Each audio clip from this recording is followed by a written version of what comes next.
So Fable 4 is supposed to be coming out sometime next year on a date that has not been revealed just yet, but we do know that it's going to be on the Xbox Series X and PC, and um, and it's going to be developed by Playground Games opposed to Lionhead Studios.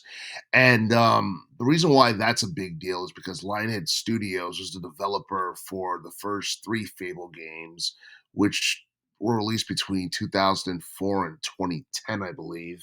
And we all know that Lionhead Studios they had went under back in 2016, and it turns out that they were dissolved. And honestly, it was something that a lot of people were pretty bummed about because it was very unsure about the future of the Fable franchise.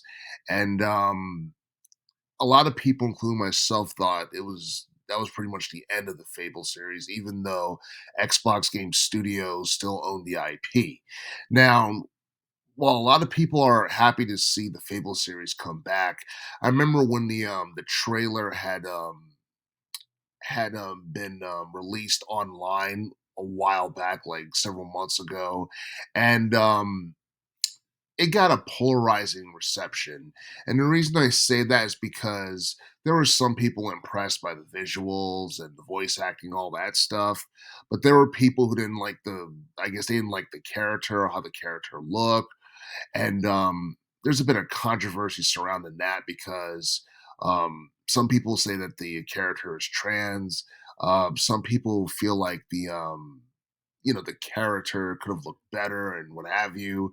But like for the most part, I feel like you would have to look beyond all that stuff if you were going to judge Fable 4, because I don't think it's going to be I mean, it's definitely going to feel different from the first three games, considering the fact that we have a different developer.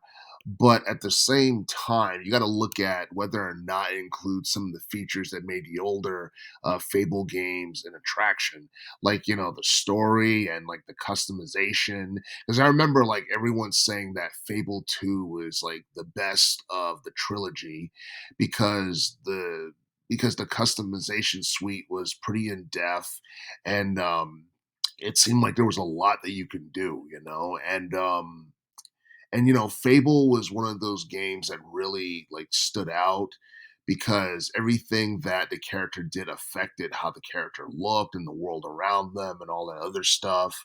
And even though Fable 2 was arguably the best installment in the series, I think Fable 3 may have sold a little bit more.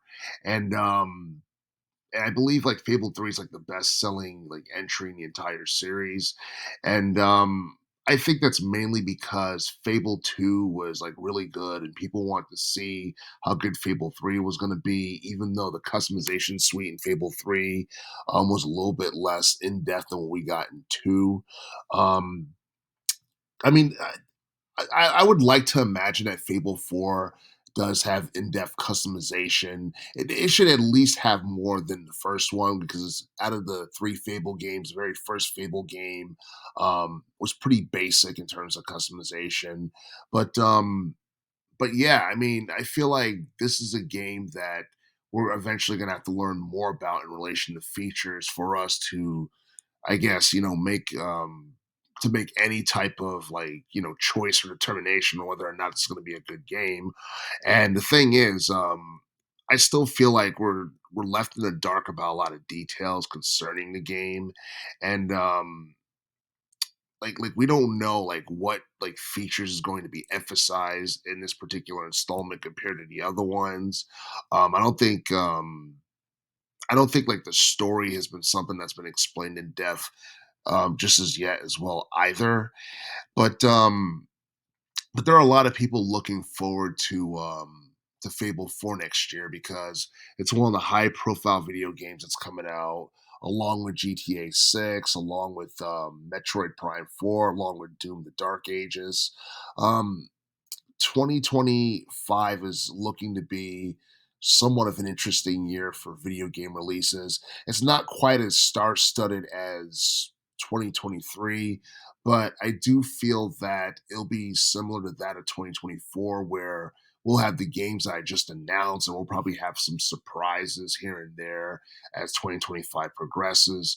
But yeah, I mean, Fable 4 is something that we should be thankful that we're getting, despite how people felt about, the trailer and, all the, I guess, negativity towards it. Because, like a few years ago, I didn't think this was going to be a thing at all whatsoever. And as far as sales is concerned, I could see it doing at least like 3 mil, maybe 4 mil at best, because the, the franchise has been on a hiatus for quite some time, and I think this is the first main entry that we're going to get since like 2010. And I feel like the name value and the hype alone could eventually push this game to doing at least 3 mil in terms of sales.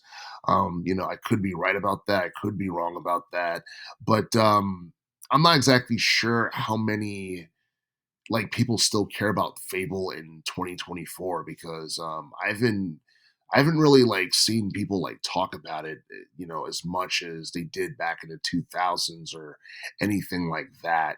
And like even back then, it's like, even though it did like, 3 mil, like, Fable 1, 2, and 3 did like in the like 3 mil or whatever. That's still not a lot, compared to like a lot of other games that came out back in the day that was on Xbox consoles, like, the Halo series. And obviously the Halo franchise was like super popular, and I didn't see anything surpassing like Halo 3 or Halo 2 or anything like that in terms of popularity or sales or anything like that. But I feel like Halo 4 will stand out more in this day and age on the Xbox Series X than it would have if it came out for the Xbox One back in the teens decade. And the reason I say that is because it's a bigger name than it was back in the day. But at the same time, you look at the Xbox Series X, you look at Activision Blizzard, which is owned by Microsoft, you look at all the other IPs that they own. It's easy for Fable to get overshadowed by just about anything else in this day and age, too. So, you also have to look at that. But as far as the Xbox Series X is concerned, Fable 4 is probably going to be one of the bigger, more high profile video game releases that we're going to see in relation to 2025.